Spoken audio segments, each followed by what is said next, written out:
What if we could learn from outstanding leaders in business, sports, and education from some of the best voices in corporate America? Lighting the Path is a series of interviews with industry leaders whose stories highlight strategies that build purpose-driven cultures, engage and retain top talent, develop drivers that create high-performance teams, and connect people to the vision of your company. Join us to hear from game-changing, talented leaders whose paths make a difference at work and at home.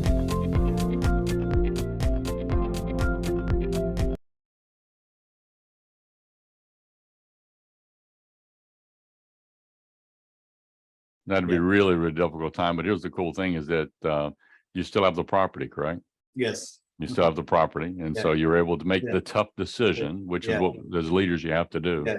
You separated the emotion and looked at the facts, made the tough decisions, put a chart of action and recognized that. One of the questions I love to ask people is that I'm kind of curious, what have you not survived in your life?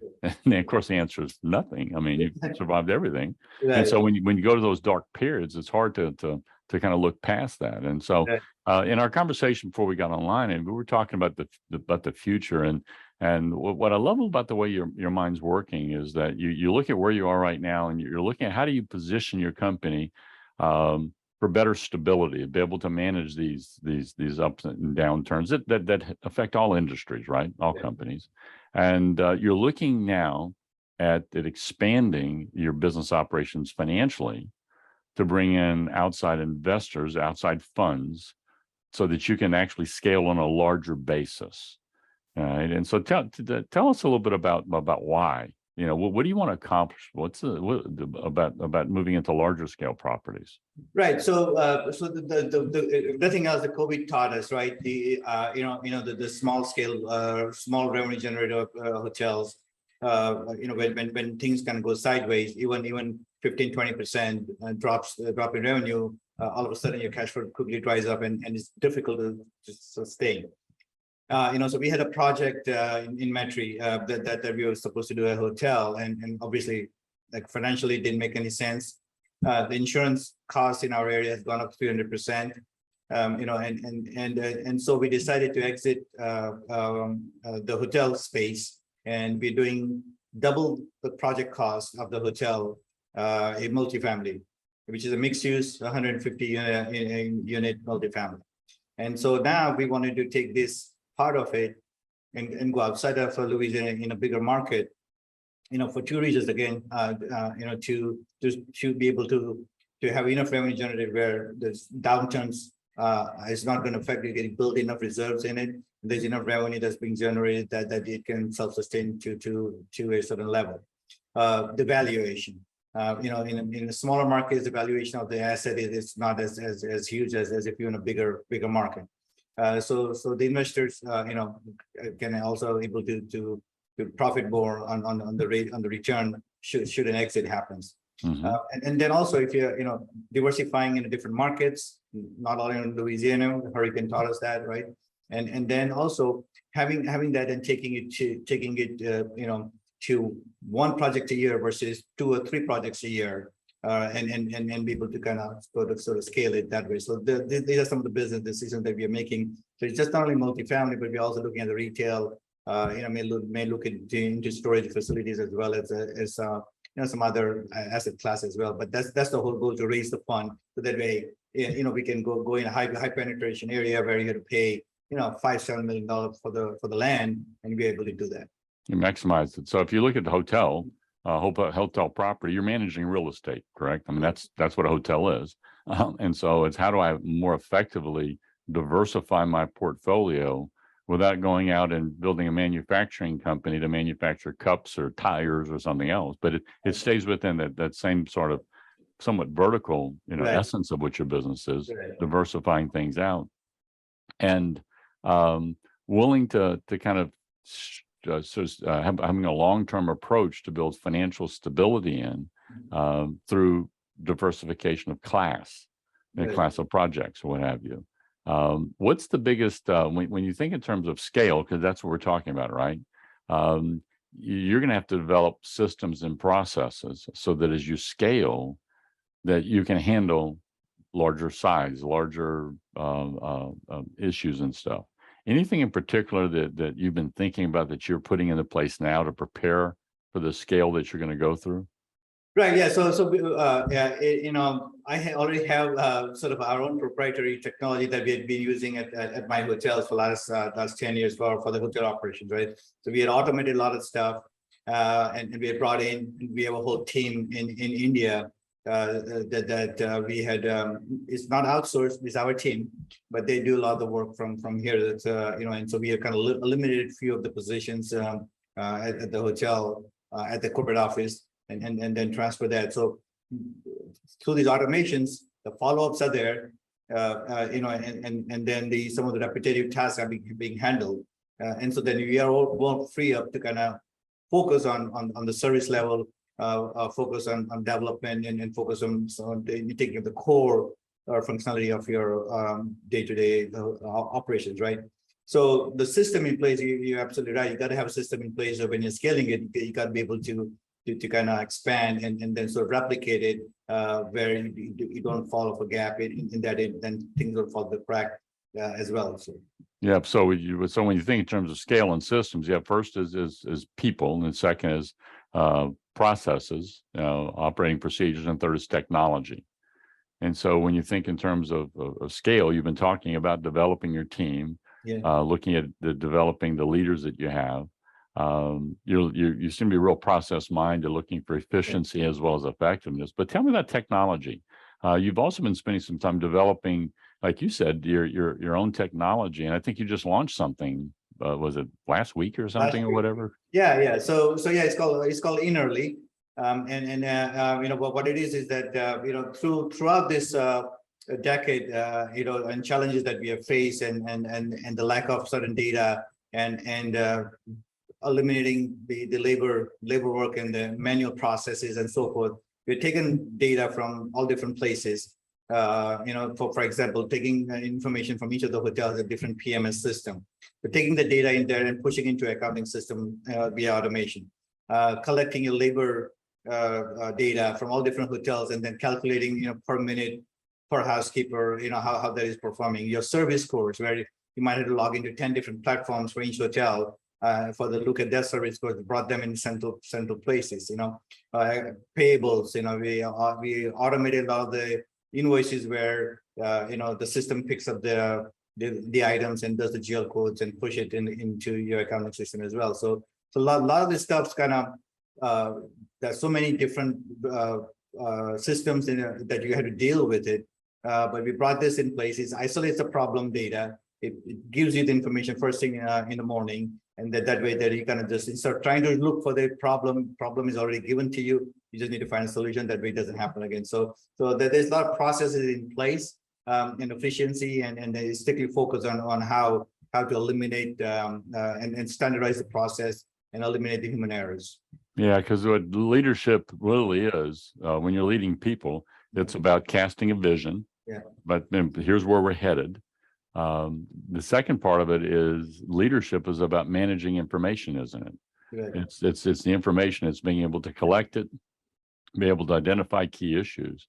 And it sounds like this technology that you've been building out is something that has the ability to consolidate the information in a dashboard type of scenario so that you can identify exactly what's happening within the key pulse points, what I call nerve points within any type of an organization, so that you can properly go and address things on a real-time basis to position you to deal with today, as well as, again, going back to this word scale that we're talking about, how to figure out how to scale things with it.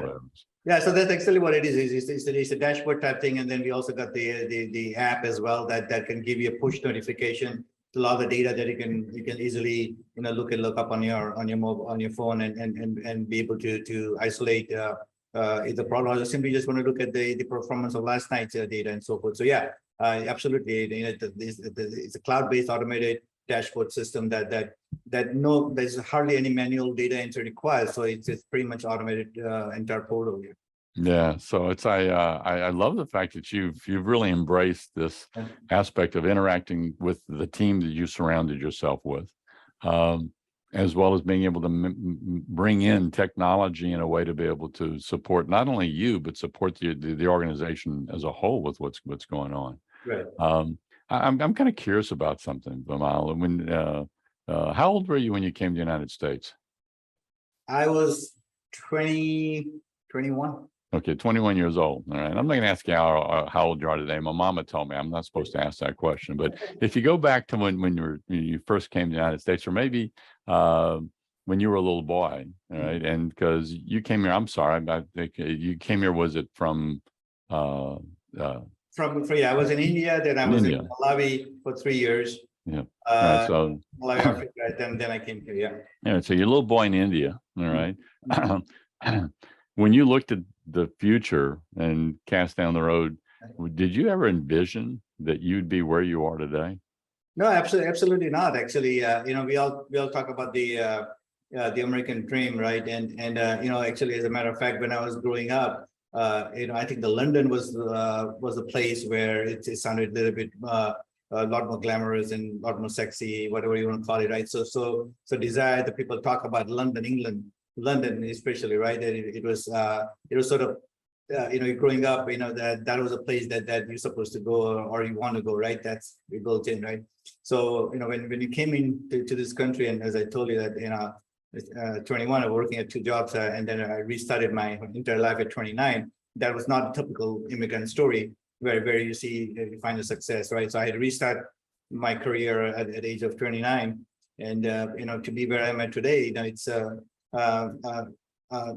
combination of hard work and then be able to navigate through these challenges in life and then support, right? And without all those things, you can't be nowhere. But yeah, if I look back and really never in a million years would I thought that we'd be in this position right now. So we're going to continue to thrive. Yeah. So when you think back on your journey, and you have a young person who's coming alongside of you and is asking you a question, Mr. Patel, what do I need to make sure that I do so I can be successful like you? What would you tell them? So biggest thing is that you have to learn, right? So back in the 90s when I was there, unfortunately there were not hardly anybody that was able to take me in the wing and provide the mentorship and training and so forth, right? So biggest thing today, I would say, is that we have so much resources available, right? Go out there, first of all, familiarize yourself, learn, and then ask questions. Today, I find a lot more people are willing, because of the social media and technology and so forth, a lot of people are willing to answer. They're willing to help. They're willing to guide, right? So there's a lot more opportunity and learn very quickly, in that space. So the first thing is that just put yourself out there and start asking questions, start learning, and then the second part of it is that you have to grind. Nothing beats grinding. There is no immediate quick success, right? You have to pay your dues. Yeah, you have to work hard and you have to be consistent at it. So yeah. So now I want to ask the same question though as we wrap up, but I want to take a different direction on it. Is that there, as somebody else who is a fellow leader, but comes to you for some advice on what you've learned in the last couple of years, or maybe just in building your business, what advice would you give to them? For the leaders. So, from the experience that last 2 years, if anything, I brought between the COVID, and so forth, with the hurricane, and the biggest thing is that, again, trusting yourself, right? Everything is going to pass, right? What seems the biggest problem today, 1 week later, that biggest problem or the end of the world is no longer there. So what we find today, that is almost a demise of your financial life or whatever you want to call it, right? It's not necessarily hold the true facts. So you have to just kind of trust in yourself, be open, to again reach out to other peers, and don't hesitate to ask for help, because at the end of the day, you cannot sometimes make it on your own. But biggest thing is that trusting in yourself and believing that it's not the end of the world, it will pass, and you just have to keep fighting. Yeah, so I love that, Vimal. Thank you very much for the time and sharing both your experience and as well as just the life lessons you've learned from a journey standpoint. It fits so well with this theme that I'm working with, which I call "Move the Ball." what you just talked, just move the ball every day. Find a way to move the ball, which I'll be spending more time, in my journey talking about. And being able to visit with someone like yourself who has an awesome story to tell that I think all of us can learn from. I just appreciate your time and effort, and I wish you great success in the future. Okay, nice. Thank you. Thank you for having me. Thanks for joining us today on Lighting the Path, Strategies for Tomorrow's Leaders. If anything in this podcast speaks to you, if I've challenged you, or if you want to spend time digging into this subject a little deeper, or if you disagree with me, reach out. My contact information is on our website, lightingthepath.net, or email me at mike@mikelejeune.com. Also, look for me on LinkedIn. I'd love to connect our networks. Keep lighting the path for those who choose to follow you. It's more than a responsibility. It's an honor.